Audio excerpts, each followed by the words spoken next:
Evening. Gotcha. Oh, it is after 7.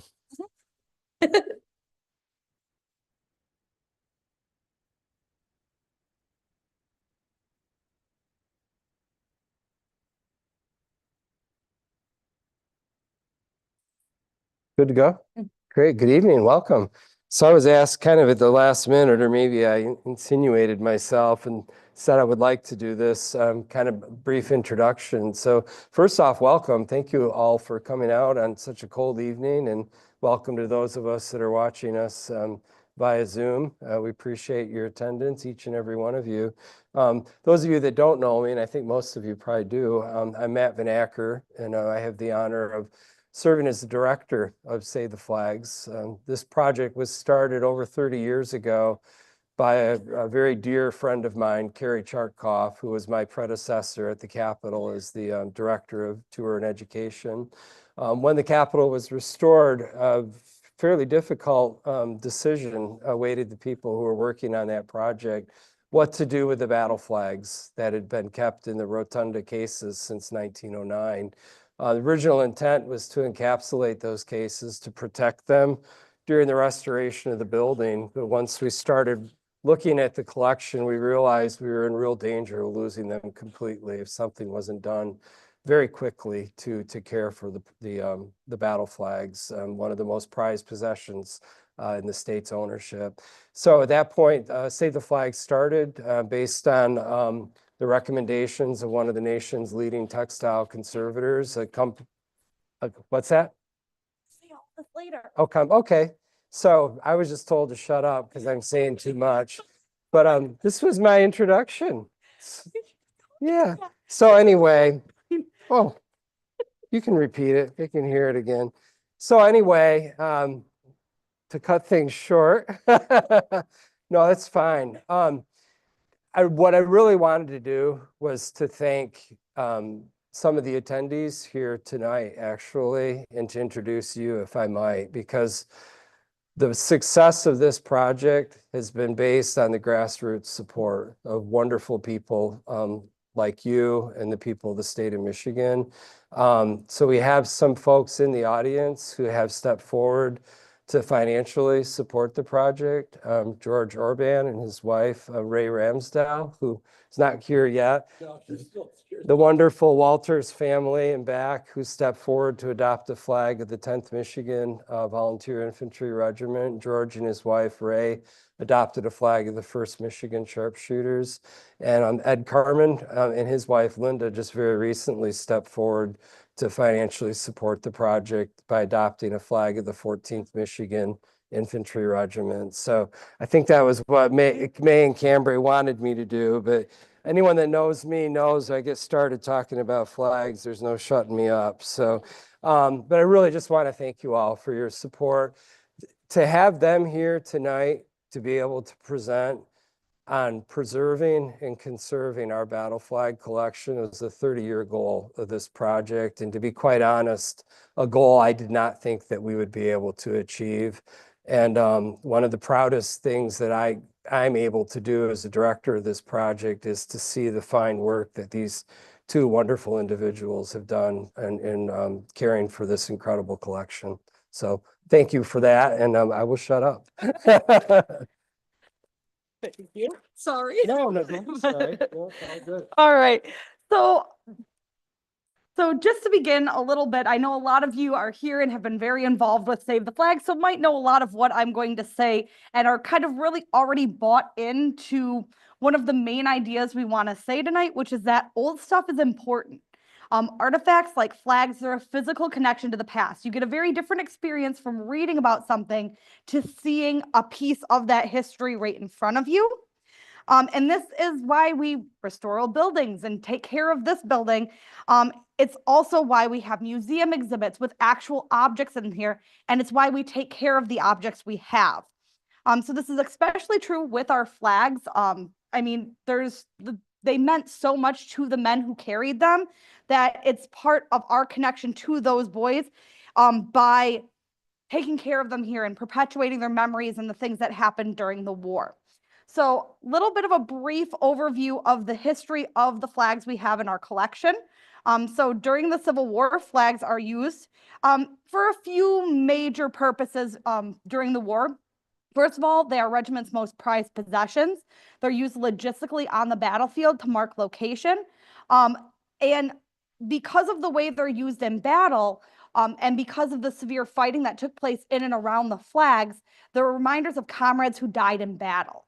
In addition, they're also reminders of home because the flags were typically given to the men by the ladies of the communities they were leaving. Now, at the end of the war, our soldiers return back to Michigan. They bring their flags back with them, and in a large celebration, July 4th of 1866, they reform the regiments, march through the streets of Detroit, and hand the flags over to the care of the state of Michigan. At this big flag dedication ceremony, Governor Henry Crapo said, "Let us then tenderly deposit them as sacred relics in the archives of our state, there to stand forever her proudest possessions, a revered incentive to liberty and patriotism, and a constant rebuke and terror to oppression and treason." Now, we had a little problem in 1866, though, when we got the flags back. We hadn't built our current Capitol building yet. We were still in the second Capitol. It was a couple blocks away from here. It was a wooden building with gas lights, and there was a big fear that that building would catch on fire and the flags would burn too. In fact, we're so worried that we do not bring the flags here to Lansing until the cornerstone laying of this building. They instead stayed in a brick office building in Detroit, an office building that was under control of the Adjutant General's office. But when this building opens, they're put in a military museum down the south hallway. You can see it on the right-hand side there. And the flags were often paired with photographs, CDVs of the men who had been in the regiments, the regiments the flags belonged to. There's also other military weapons, things like that in the military museum. Now, in 1909, the building we're really running out of space here. And so a military museum is not seen as the most practical thing you could have in what is essentially supposed to be an office building. And so the Adjutant General loses the space where the military museum is. And that is moved into another building. But the veterans raised such alarm over the fact of their flags possibly being moved out of the Capitol building that kind of a compromise was made. And instead they were moved into cases up in the rotunda. And this is where we really get our first attempt at what was considered conservation at the time, because the newspaper articles say that these cases were airtight. So to keep out any particles, any damage. Fact of the matter is they were not. They were supposed to be vacuum sealed. Judging by the bugs and things like that, the dust you could see inside, they were not. Now, in the 1960s, to celebrate the centennial of the end of the Civil War, the state appropriated money to conserve the flags in what was considered a modern conservation at the time. A Mrs. Roser, Josephine Roser, many states contracted with her, as did Michigan, took the flags to her studio in New York, where she sewed the flags between layers of dyed net through a sewing machine with a zigzag pattern. Now, this left thousands of tiny holes, as you can see here, with those zigzag stitches, but they did keep loose pieces from falling apart. So here you can see some zigzag stitching on the 21st Infantry flag. She even ran right over embroidery. In addition, she took some artistic license with some of the flags. Here is a flag of the 3rd Michigan Infantry, where she had added a more modern 1960s material in between the two layers of the flag. Over time, that faded to a purple color. This flag also did not initially have fringe on it, but she thought that the flag would look better with fringe, so there's some modern 1960s fringe there. If you look at the 8th Michigan Infantry here, this flag, you can see she actually went around each of the stars with a very tight zigzag stitch to enhance that embroidery, to make it pop a little more. She did the same thing with the 3rd Michigan, that central circle. The thing is, when she did that, it put even more holes in those spaces, and so it caused even more damage. Now, as much as I'm saying Mrs. Roser, what she did is not the best thing, she did not do as bad, and Michigan did not do as bad as what some states did.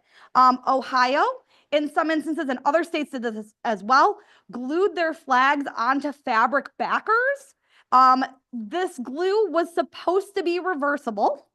In the 1960s, there's a lot of new products coming out. The problem is it hadn't really been tested as to what would happen under museum lighting for a sustained period of time.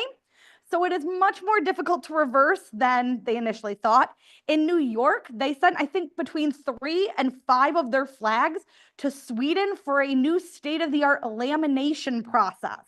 And you can see they actually, a few years ago, were working on trying to get the lamination off of their silk flags. So you can see that other pictures of them trying to remove that lamination. So in essence, when they do things like this, in some states, glued them onto cardboard backers and things like that, the flags were not really fabric anymore. They became kind of rigid and more difficult to work with. Now, the flags, after being netted, went back into the rotunda cases. And in the 1990s, while we were restoring the Capitol building, the decision was made to remove the flags from the rotunda cases in order to keep them from being damaged during the construction. As they were removed, they were photographed, and they were put into storage. And then Fonda Thompson, one of the nation's leading textile conservators, was called in to evaluate the collection. In her evaluation, she looked at it and she said, really, these flags need to get out of the cases they're currently in. She said, if you were to keep them in these cases, you would need to rotate them on exhibit. And because taking flags out of the cases requires the entire glass front panel to be removed, rotating them on a regular basis wasn't really practical. So at that point in time, the decision was made to transfer the original flags over to the Michigan Historical Museum, where they had a larger climate-controlled area. Save the Flag was formed to raise money for this effort. Cases were constructed. You can see here where there's these pallets. The flags are laid horizontally, so they're not on the poles anymore because the weight of the fabric itself was tearing them apart. And then they were put in a climate-controlled area and rotated on exhibit over there. At that point in time, replicas were made for in the cases upstairs, and Save the Flags began raising money through the Adopt a Flag program to send out to do this kind of conservation work, but also to send out some flags for conservation to some of the nation's leading textile conservators. Now, we worked with a couple different companies, but the two that kind of cropped up the most, Textile Preservation Associates, that was Fonda Thompson's company. Eventually, Kathy Hefner took over that company. She still operates that out in West Virginia. And then Fran Fail of the Henry Ford, during the economic downturn, the Henry Ford started kind of loaning her out to do some projects for people as a way to raise more money for the organization. So we worked with both of these companies pretty regularly. And then we were fortunate that with the construction of Heritage Hall, we were able to take a new tactic where Matt talked to me and May and said, you guys like to sew. What do you think about learning some textile conservation? He had talked to Kathy, who had agreed to do some training with us. The fact of the matter is, Kathy does not have anybody to take over her company. When she retires, she wanted to pass along her skills, what she could. And she knew that there were steps that we could take in-house to help take care of the collection a little bit better. And then Fran also agreed, she's in state, so she agreed. She had retired from the Henry Ford by this point in time, had a small studio in her home, and had agreed to come in and consult if we needed assistance with anything. So with that plan in mind, in August of 2021, we went out for 2 weeks of intensive training at Textile Preservation Associates. While we were out at TPA, we did several different things throughout those 2 weeks. First, we spent several hours just learning how to properly flip a flag over. I am not kidding when I say several hours. This was very hands-on, very intensive. It was just me, May, Kathy, and then Donna is the office assistant out there, the 4 of us working in the lab. We learned how to evaluate a flag to look at potential issues that might be coming up as we're attempting to conserve a flag. We learned about net removal, humidification. We had a very brief introduction to encapsulation and learned some very important overall concepts and ideas. One, the reversibility of treatment. So it's actually Kathy that's pointing out a lot of the stuff that Mrs. Roser did that maybe wasn't quite as reversible as what we would do today. A big one, and one that was a little shocking but also makes sense, was the idea of acceptable loss.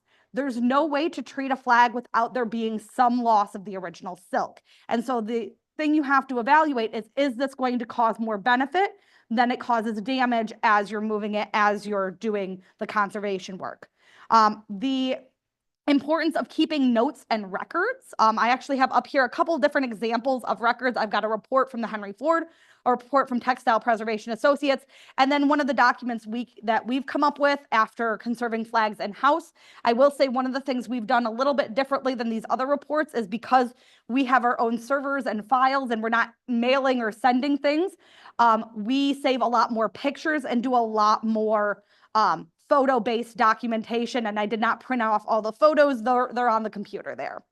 And then we also learned the concept of treating each object individually, because even if one thing looks like another, maybe it was positioned differently in those cases, and the light has caused different damage to this one than the one that was even right next to it.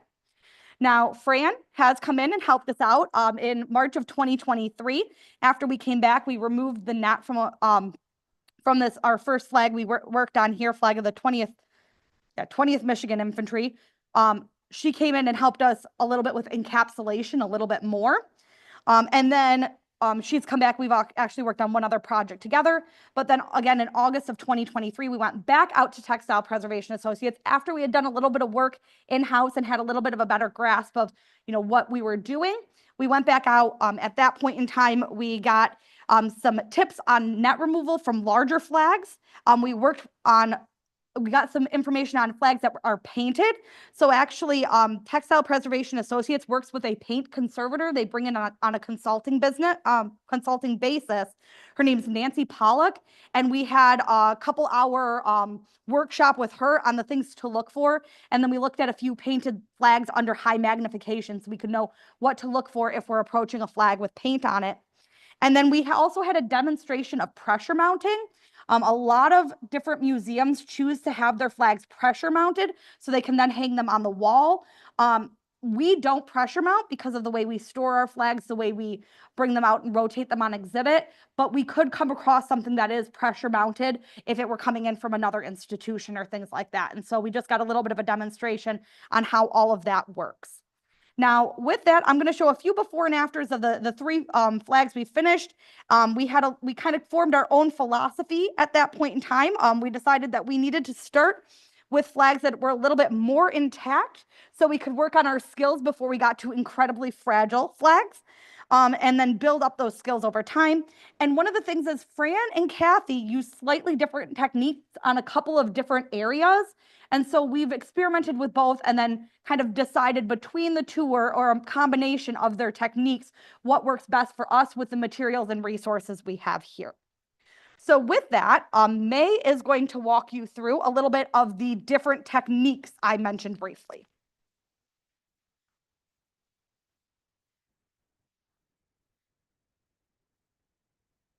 Okay, thanks, Cambray. So as Cambray was saying, we have to treat every single flag like an individual because just because they have the same kind of materials doesn't mean that they need the same things. So the first step in conservation is always analysis, just taking a really good look at that flag and different parts of that flag and figuring out how vulnerable it is, what the risks are going to be in conserving it, and kind of developing a plan for how we're going to attack it. The first question we ask is, what is this flag made out of? And luckily for us, there's a very limited number of answers to this question because synthetic fibers did not exist in the 1860s, and we really only have a few types of fabric in our collection, namely silk, wool, cotton, and linen. The vast majority of our flags are silk, which runs the risk of being very brittle when it gets older, and it is prone to cracking or splintering or what we call shattering. It kind of breaks into all these little pieces, and eventually powdering, where the actual silk starts to literally turn to dust.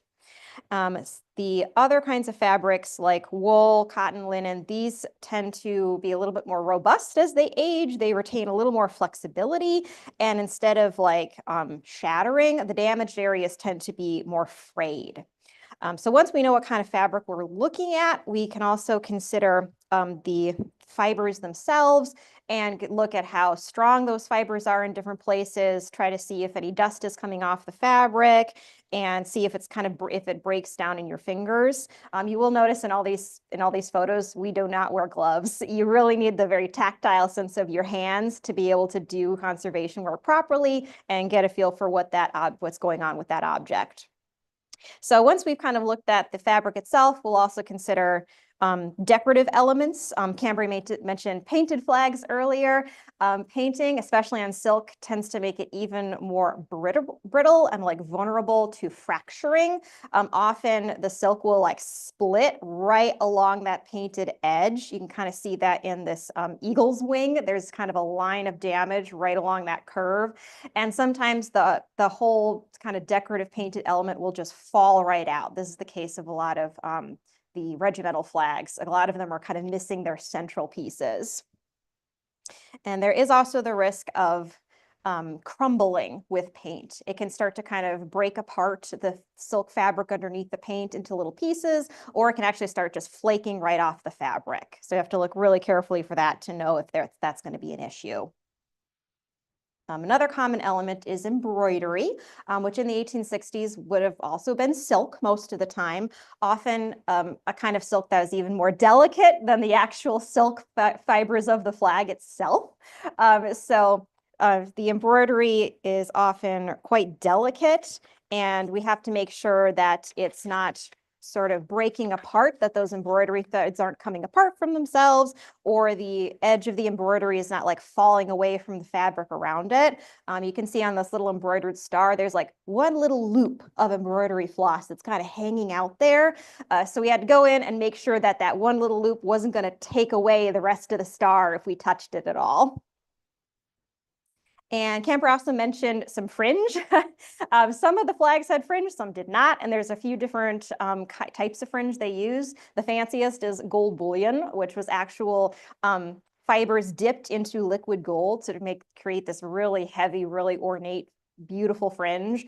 And they also made it out of silk and cotton and blends of those different fabrics too.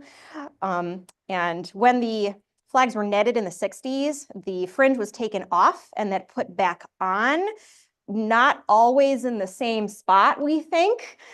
So we have to think about, like, make sure, is this flag actually, or this fringe original to the flag? And do we think that that's where it belonged before Mrs. Roser got her hands on it? And of course, we also have to look at what kind of damage this flag has got, looking at rips and holes and tears in the fabric, trying to see underneath that net and what the condition is really like. There's also other things that can be going on, like staining on the fabric, or what we call dye bleed, where at some point the flag has gotten wet and the water like picked up some of the dye and deposited it somewhere else on another part of the flag. You can kind of see a little blue spot inside that star where some of that blue dye has come up through the fabric of the canton. So once we have really given a thorough examination of the flag, we kind of decide how we're going to go about starting to take the net off and how we're going to approach it. And with that plan in place, we start snipping. Because the way this net was put on, every single zigzag stitch has to be cut individually. And these are about 18 zigzags per inch approximately. So like on a full, like 6 foot by 6 foot, pretty intact flag, we're cutting well over 100,000 individual stitches. And you can see this is Cambry working here, just going in with little dissecting scissors and literally like snipping every one of those little stitches at the zigzag.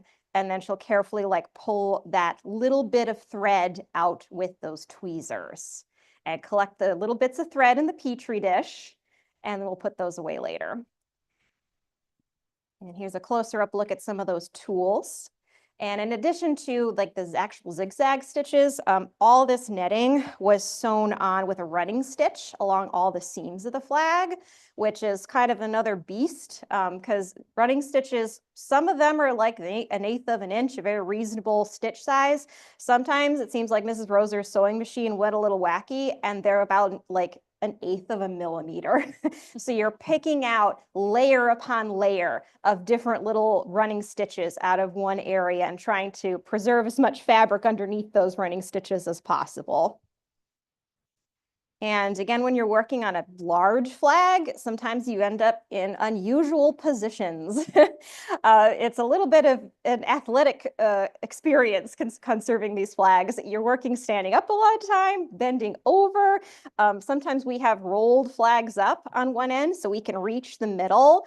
And while you're doing all of this, you have to remember not to be leaning on the flag. You have to be really careful about where you're putting your elbows and your hands to not damage the fabric around it. Because what we want to avoid is any excess pressure on the object and any excess movement. We want to be moving that fabric as little as possible while we're working on it. So once we have gone through and cut all the stitches in a certain area of flag, a small section, we'll actually go about by removing the net. And we just use, again, little dissecting scissors or small embroidery scissors to do this just a little bit at a time, and put in some kind of barrier between the net and the original fabric underneath it. You can see a little metal spatula tucked in there. So you have the points of your scissors on top of that metal and not on top of the fabric itself. So it just provides an extra little barrier protection. And once we get that cut away, we can carefully remove that little piece of net. And at that point, we can choose to do some very gentle cleaning.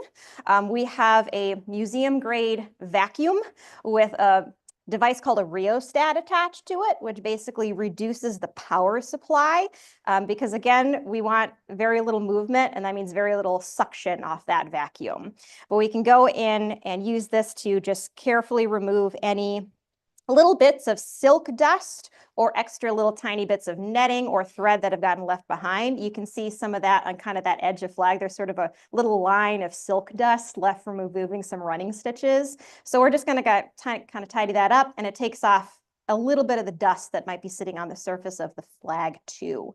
And there are some flags and some parts of flags that are just not ready for vacuuming. They're just too delicate. So there's some other kind of ways that we can remove some of those fragments off the top of those too. And once we have managed to get the net off of the entire side of a flag, we'll flip it over, remove the loose threads off the back, because at that point all the stitches have been cut. And then again, repeat the process of removing that netting and chunks and cleaning it up again. And yes, we do keep all the netting and all the threads we take off of flags. You can see a pile of there from the netting and stuff from the 21st Michigan's flag with a brochure for scale, partly because it's, helpful for people in the future when they say, oh yeah, there was net on the 60s and then they took it off later, so they can actually see those materials and see the volume of them. And it also is just kind of satisfying to see that pile grow as you continue to work through the flag. And as the netting is coming off, you can really kind of get an idea as just how much that netting disguises. It's quite heavy nylon, so the color of the original fabric looks really different, and the netting can disguise a whole lot of damage. And so we did discover through working with more flags some things that we didn't necessarily expect to find. For one thing, Mrs. Roser, in order to color coordinate the netting on the stripes and the canton of all the national flags, she ended up removing the original seams that go underneath and vertically along the canton. So as we went in to take netting out, we realized there is no original stitching holding these together anymore. And so assuming she did the same process with all the nationals that she netted, they're all going to end up in 3 different pieces. And another thing, as we took the netting off, we knew we were going to find lots of little holes, but we also find that the netting was extremely abrasive to the surface of the fabric. You can see in these close-up shots this sort of fish scale pattern on the surface, and that's actually just the netting where it's kind of worn down into the silk. And there are some areas where it's almost punched all the way through, like a hole punch, and you end up with these little fish scales left behind. So that was unfortunate, and it just proves how important it is to get this netting off the flag as soon as possible, because before you do any kind of other conservation to it, that previous treatment has got to be removed. So once the netting is all off, we can kind of consider what else we're going to do with the flag. One possible option is a process called humidification, which essentially is applying water to the fabric. There's a couple of reasons why you might do this. It helps you to realign fibers that might be kind of in the wrong place. You can see there's this little star here where it's so split into pieces, and one of those little splits got like flipped around, so we're seeing the wrong side of the fabric. So we were able to put a little water on that part and just carefully twist it over without breaking any of those fibers off. And the water will also help to flatten any like wrinkles or creases that, if they were left there, might eventually become more splits and more damage. And it also lifts off a little bit of that surface dust too. So you get a little bit more of the like cleaning effect. And there's lots of different ways to do humidification and textile conservation. We have used primarily 2 different methods so far, both of which involve distilled water. One thing we've done, usually kind of in smaller pieces, is to actually go in with like eyedroppers of distilled water and like really saturate the fabric. This is some photos of me working on a little piece, a little fragment of flag that was donated to us last year. And the fragment actually came in a frame, so like photo frame, so it was all like kind of folded up on itself. So we applied water to this and really soaked the fibers to get it all unfolded and actually figure out what it looked like. And this is kind of a fun process because we have some good like before and afters here. So sometimes during humidification, as things unfold, the flags kind of grow a little bit, which is sort of fun. And another method we've used that's a little more gentle and works better kind of on a larger scale is to just use paper towels sprayed down with distilled water, and you put them on the flag with a glass plate on top to provide a little bit of weight, and just let it sit for 2, 4, 6 hours, come back, see how it's looking. You can apply some more water then, and eventually swap out those wet paper towels for dry ones and let it all dry, with the idea that you're just sort of applying moisture very evenly and then letting it dry very evenly too.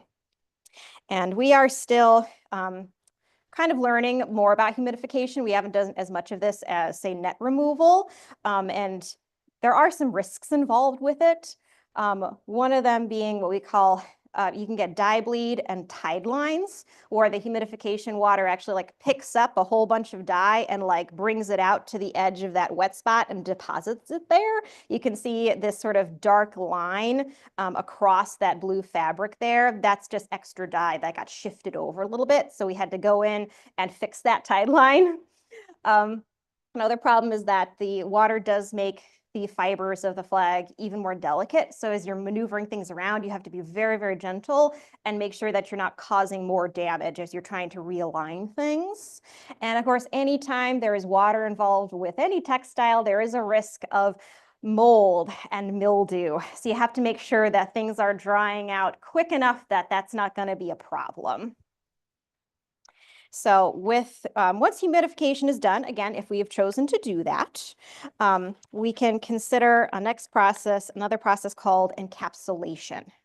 And this is basically sewing the flag between 2 layers of nylon or another kind of fabric to keep all the loose pieces in place and try to prevent the damaged areas from getting any larger, and just provide that really fragile fabric with a little bit more stability. And I know it does look like we are removing nylon netting to put more nylon netting back on it, but there are some key differences in how we do this process. One of them is that the fabric we're putting back on is really lightweight and very, very sheer.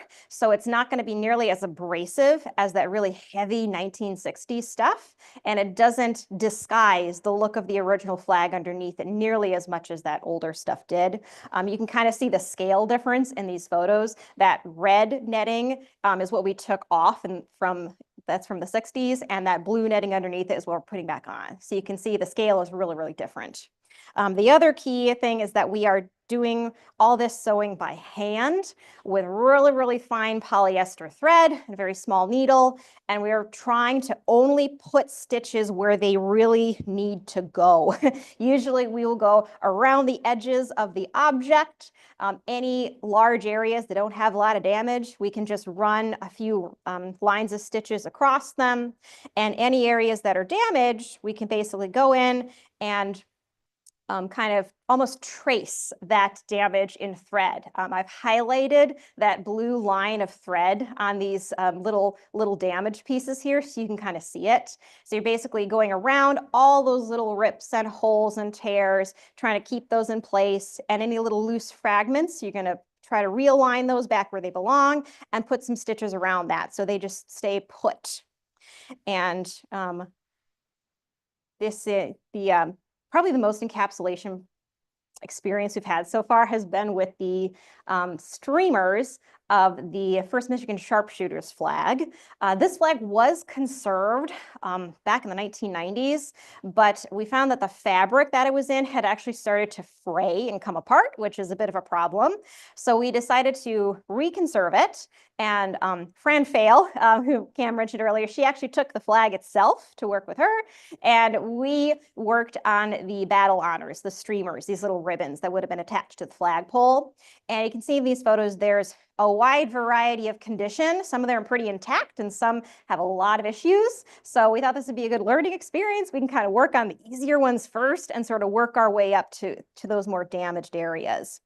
And in doing something like this, it's a little bit like putting a puzzle back together, because you can see we're kind of working through all these little painted letters, trying to make sure those little pieces go back in the same place. Because once that previous treatment was removed, there was a lot of like free floating little bits of silk that had to go back where they belonged. And this is another satisfying before and after moment. There's not a lot of really satisfying before and after moments in textile conservation. There's no immediate gratification in this process, but something like this does feel really good. And this is, again, something that we're going to be getting more experience with as we go along. It's important to remember Cambria and I are still kind of learning what we're doing here, and it's going to be an educational process. And that education is going to be for us and for the public as well. One of the most important things about our conservation lab that it has a big old window in it. And anyone walking down the exhibit ramp here can see a flag laying out on the table that we're working on, and might see Cambria and I inside actually with our hands on the object and doing things. And people ask all the time if we mind having the window and if it bothers us to have people watching us while we work. And I think this is an advantage of having two people with museum education backgrounds doing your conservation work. We don't care. We're very comfortable in front of a crowd. And we are always really happy to share what we're doing with school kids and legislators and staff members here at the Capitol and Save the Flags donors, because we just think it's really important and it's really interesting, and we're happy to have the window there and have more people see it. And it also helps almost helps the state keep that promise that it made to Michigan's Civil War vets back in 1866. They wanted the flags to be preserved. They wanted to make sure they were kept safe. But they also wanted people to be able to see them because they know what we all know watching tonight. The old stuff is important. And they knew that protecting these flags and making sure that people could come and see them and enjoy them, it's protecting the stories that are attached to those flags as well, and kind of keeping that memory alive. So with that, we'll take some questions now. And then for those of you here in person, we're going to actually take a little visit back into the laboratory space. For those of you watching virtually, you can actually get a little laboratory visit on our YouTube page. If you go to the video, Conservation Lab Update February 2025, Cambria and I will be on that video talking to you about what we're working on currently. So with that, does anybody have any questions? Yeah. Have you ever had a flag where somebody tried to put back a missing piece that wasn't original to it? And at one point, the flag is so bad damaged that there's really nothing you can do. Oh, sure. Yeah. There's a question about if people have ever tried to go back and like put missing parts of flags back into place, and what do you do if a flag just has so much damage, you don't know what to do with it. There are absolutely flags in our collection that Cambria and I are not ready to touch. And there are some flags even that were netted in the 60s that there is so little left of it that it's probably not worth it taking it out of the netting. And I know that there are a couple of cases where when the flags were being removed from the cases, some little bits of a flag like ended up being with the flag next door. I don't know if you remember a specific case with that. So when we were down, our first trip down to Textile Preservation Associates, we were doing a kind of humidification exercise with Kathy, and she brought us over and she was like, oh, hey, like I've been working on this because it was something we weren't up to working on yet, but we wanted some experience and we were leaving that piece with her to continue working on. And she comes over, she's like, I don't think these two pieces go together. And so it was the thread counts of the two pieces of silk were two different thread counts. So she's like, I think this small chunk belongs to something else. And so we ended up, we're still kind of working on exactly where that one goes with, but we end up bringing that back with us to say, okay, let's see what other flags were in the case. When they were in the cases, is there another one that this makes sense to go with? And so we have, I think, a candidate right now, or a couple candidates. But that does happen where it's just like, hey, these were touching each other. They thought it was part of the same flag, They're but both dark blue. they're both dark blue. But then if you get it under magnification, and that's the kind of things we're learning on how to analyze, taking, a thread counter and count the actual number of thread per, inch. And does this thread count match that thread count? Well, if they're way off, they're not from the same flag. They're not from the same piece of silk. So, but that does happen. Yeah. Any other questions?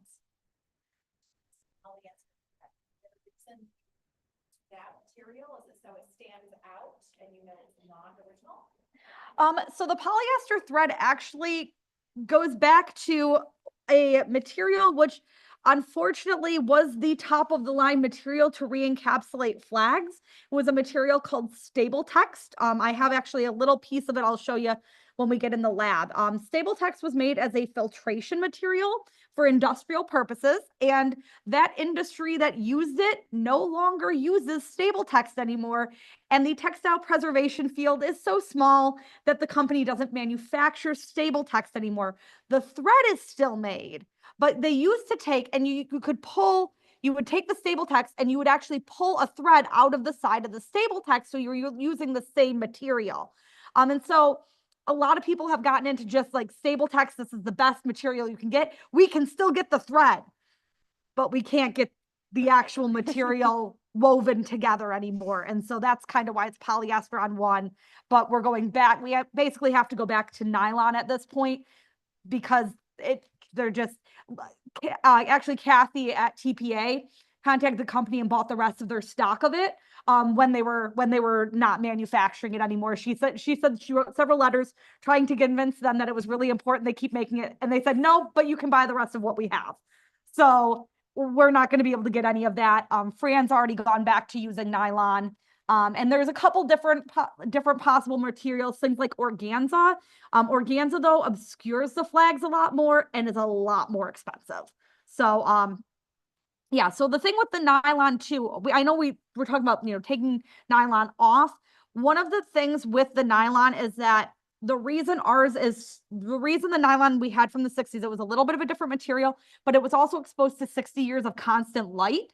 And so that's what caused it to break down. And with the conditions we store our flags in now, that process of breaking down is incredibly much slower, to the point where it's kind of an almost indefinite period of time at this point that it'll take it to break down when it's not exposed to constant light and changing temperature and humidity. Any other questions? So were these flags home, or were there companies that would make them? So it was a combination. A lot of the flags that were given in like the grand ceremonies would have been homemade. So like the 3rd Michigan's flag I showed you, that blue one where that extra material was added in that looked like purplish, that was home embroidered.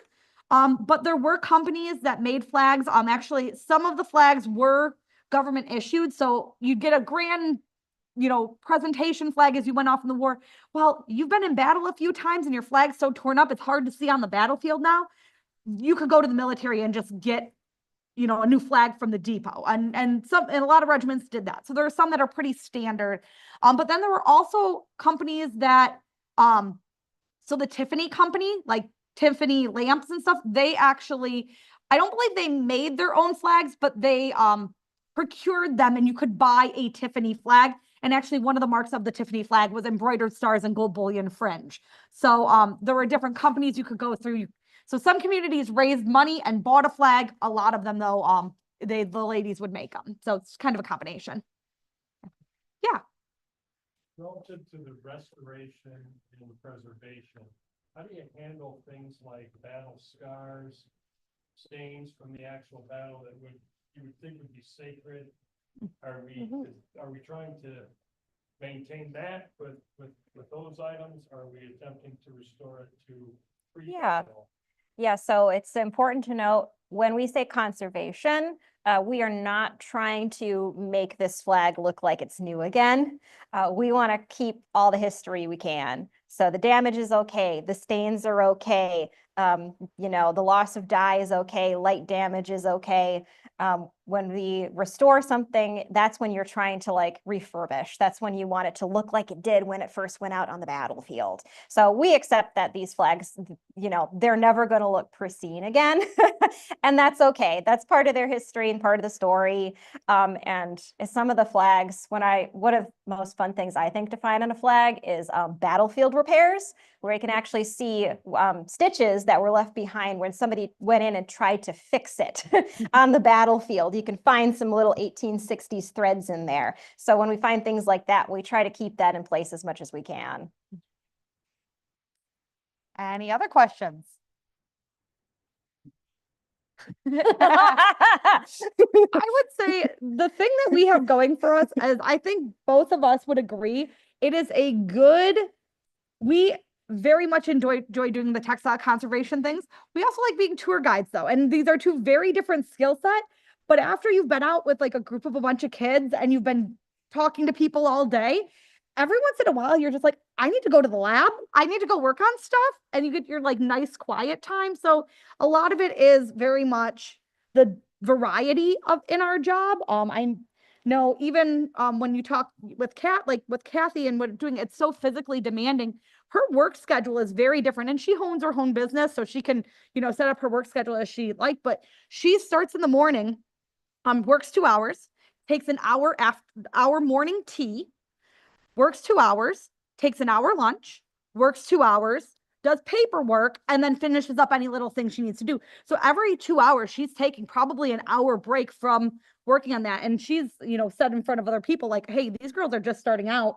You should be doing about 20 minutes at a time. And then you need to stand up and take a lap because it is so, focused. You need to be able to look into the distance and get your body back into kind of the proper shape so that you're not hurting yourself or hurting the flag. You had a question?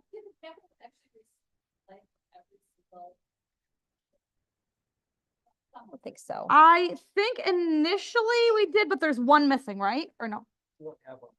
Okay. The second calf. Yeah. Yeah. So the second calf's the only one that we don't have a flag of. I honestly, I'd have to imagine it looks a lot like all the other calf flags do because they are pretty similar. So it's, you either get your standard colors, so you get a national, and then you get like usually a regimental, which has either typically the coat of arms of the state or of the United States on it. So most of them are pretty standard, though the calf ones tend to be a little bit more, they tend to be a little different than each other, a little bit more, I don't know, different colors sometimes or different painting styles or embroidery, but yeah. Yeah. The window, Yes. is there a way to communicate? Or is it a window that you're behind its glass? Yeah. Knock it out? There was conversation about, do we need like a call button? We decided not to go that route. No. Generally, we don't have too much problem with people being obnoxious. Probably a lot of that is because like the young folks who are walking by are generally on a guided tour. So there's a tour guide there with them to say something if they get annoying, and their parents are often there too, keeping an eye on them. And yeah, and I think people are really very respectful of what's going on once they read the sign and figure out that's a Civil War flag in there. So there's a lot of curiosity, but yeah, not too much of a problem with people trying to interact. And I know that I personally will like look up, wave once, but then I don't look up again usually. just to, you can knock if you want, but I'm gonna keep working because I'm working, right? So people usually take that. Put a sign up, start, that people keep it conservative. There you go. Yes. All right. All right. Speaking of, let's head on up so that we can actually, Question one from the internet question and then we'll head on up. Yeah. Yeah, when you're humidifying the flags, how do you fix a tide that's accidentally? Yeah, so if we had, so I showed you that photo of, questions about humidification and fixing those tide lines.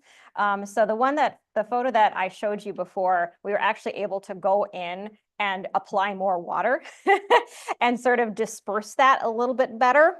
And luckily, we were kind of experimenting with that flag, so we hadn't used a ton of distilled water at first. We went very careful with it, so we were kind of able to do it again and just try to apply the water a little bit more evenly and try to make sure that it was drying out evenly too, to get rid of it. And we managed to make that tide line disappear. They don't always disappear. Sometimes they might end up being permanent, which is again another frightening thing about humidification. And if you think about a national, you think about the red right next to white. That's problem. There are certain ones that we know that the red dye is moving. So we're not going to put water on it right now because we can't keep it. We don't have enough experience to keep it from doing that. So we're not going to humidify those right now. All right. So yeah, let's thank all of our online visitors. If you want that update, just click on the video and then we're going to go in person up to the lab. Thank you.